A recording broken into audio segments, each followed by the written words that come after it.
নমস্কার বন্ধুরা, এইমাত্র পাওয়া আবহাওয়া দপ্তরের তরফে আবহাওয়ার সবচেয়ে গুরুত্বপূর্ণ খবর।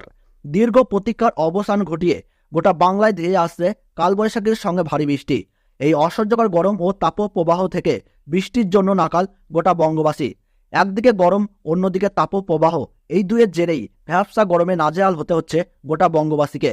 তবে এই অসহ্যকর গরম থেকে মুক্তি পেতে আবহাওয়া দপ্তরের তরফ থেকে চলে আসলো বিরাট বড় সুখবর।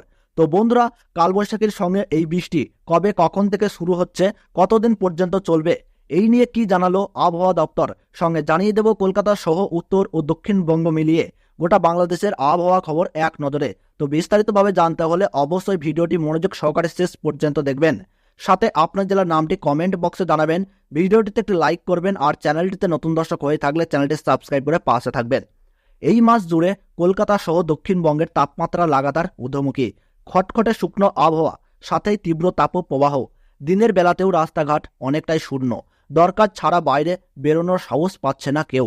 আবহাওয়া দপ্তর সূত্রের খবর, এখনই তাপপ্রবাহের দাপট কমছে না, তবে শীঘ্রই হতে পারে ঝড় বৃষ্টি, এমন পূর্বাভাসও দিয়েছে আলিপুর আবহাওয়া দপ্তর।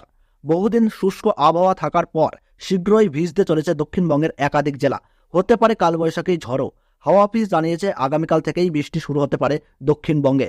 চলতে পারে টানা 3 দিন বৃষ্টি, যার জেরে দক্ষিণবঙ্গের জেলাগুলিতে কিছুটা তাপমাত্রা কমার সম্ভাবনা রয়েছে। আবহাওয়া দপ্তর সূত্রের খবর, ওই সময় গাঙ্গেয় দক্ষিণবঙ্গে প্রচুর পরিমাণে জলীয় বাষ্প ঢুকবে। উত্তর গোলার্ধে তৈরি হওয়া অক্ষরেখা দক্ষিণ দিকে আসবে, এর জেরেই বৃষ্টিপাত হবে দক্ষিণবঙ্গে। আগামীকাল বৃষ্টিপাত হতে পারে উত্তর ও দক্ষিণ 24 পরগনা, পূর্ব মেদিনীপুর জেলায়। এরপর পরবর্তী 3 দিন বৃষ্টির পূর্বাভাস দিয়েছে দক্ষিণবঙ্গের একাধিক জেলায়। আগামী 3 দিনের পর বাড়তে পারে বৃষ্টি, বিক্ষিপ্তভাবে বজ্রবিদ্যুৎ সহ বৃষ্টির পাশাপাশি কিছু কিছু জায়গায় বইতে পারে দমকা ঝোড়ো হাওয়া, যার জেরে তপ্ত গরমে মিলবে স্বস্তি। তবে এই সপ্তাহে দক্ষিণবঙ্গের কোথাও সামান্য বৃষ্টি হয়নি কলকাতাতেও। এই বৃষ্টির ফলে তাপমাত্রা কমবে, বিলীন হয়ে যাবে তাপপ্রবাহ। চলতি সপ্তাহে বৃষ্টির সম্ভাবনা রয়েছে উত্তরবঙ্গেও। আগামী 2 দিন উত্তরবঙ্গের দার্জিলিং, কালিম্পং এবং জলপাইগুড়িতে বৃষ্টি হতে পারে। বজ্রবিদ্যুৎ সহ বৃষ্টির পাশাপাশি ঘন্টায় 30 থেকে 40 কিমি বেগে দমকা ঝোড়ো হাওয়া বয়ে যেতে পারে। এছাড়াও উত্তরবঙ্গের কোথাও আর বৃষ্টির সেরকম পূর্বাভাস আপাতত নেই। বাংলাদেশের আবহাওয়া খবর এক নজরে। তাপপ্রবাহের সতর্কবার্তা আরও 3 দিন বাড়িয়েছে বাংলাদেশ আবহাওয়া অধিদপ্তর। সতর্কবার্তায় বলা হয়েছে, দেশের উপর দিয়ে চলমান তাপপ্রবাহ আজ থেকে পরবর্তী 72 ঘন্টা পর্যন্ত অব্যাহত থাকতে পারে। জলীয় বাষ্পের আধিক্যের কারণে অস্বস্তি বাড়তে পারে। আজ সকালে আবহাওয়াবিদ হাফিজুর রহমান এমন সতর্কতার কথা জানান। এবার এই মাস শুরু থেকেই তাপপ্রবাহ রয়েছে, আজ পর্যন্ত তা অব্যাহত রয়েছে। আবহাওয়া দপ্তরের সতর্কবার্তায় বলা হয়েছে, আজ সকাল 9টা থেকে আগামী সকাল 9টা পর্যন্ত চট্টগ্রাম ও সিলেট বিভাগের 2-1 জায়গায় অস্থায়ীভাবে দমকা বা ঝোড়ো হাওয়া বয়ে যেতে পারে। এই সময় বজ্রসহ বৃষ্টিও হতে পারে। কোথাও কোথাও বিক্ষিপ্তভাবে শিলাবৃষ্টিরও সম্ভাবনা রয়েছে।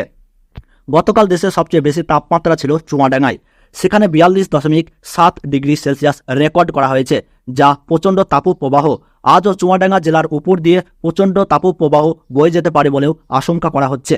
এছাড়া আজ রাজশাহী, পাবনা, সিরাজগঞ্জ, যশোর ও কুষ্টিয়া জেলার উপর দিয়ে প্রচণ্ড তাপপ্রবাহ বয়ে যেতে পারে। 40 থেকে 41.9 ডিগ্রি সেলসিয়াস তাপমাত্রাকে প্রচণ্ড তাপমাত্রা বলা হচ্ছে। অন্যদিকে দিনাজপুর, রাঙামাটি, চাঁদপুর, ফেনী, বান্দরবন জেলা সহ রাজশাহী ও খুলনা বিভাগের অবশিষ্টাংশ এবং ঢাকা ও বরিশাল বিভাগের উপর দিয়ে মৃদু থেকে মাঝারি ধরনের তাপপ্রবাহ বয়ে যেতে পারে। 38 থেকে 39.9 ডিগ্রি সেলসিয়াসকে মাঝারি তাপপ্রবাহ এবং 36 থেকে 37.9 ডিগ্রি সেলসিয়াসকে মৃদু তাপপ্রবাহ বলা হয়ে থাকে। গতকাল ঢাকায় সর্বোচ্চ তাপমাত্রা ছিল 37.4 ডিগ্রি সেলসিয়াস।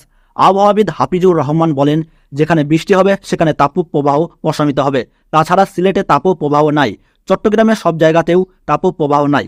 আগামী 24 ঘন্টার মধ্যে সিলেট ও চট্টগ্রামের কিছু জায়গায় বৃষ্টি হতে পারে। ঢাকা সহ অন্যান্য অঞ্চলে তাপপ্রবাহের সম্ভাবনা ক্ষীণ।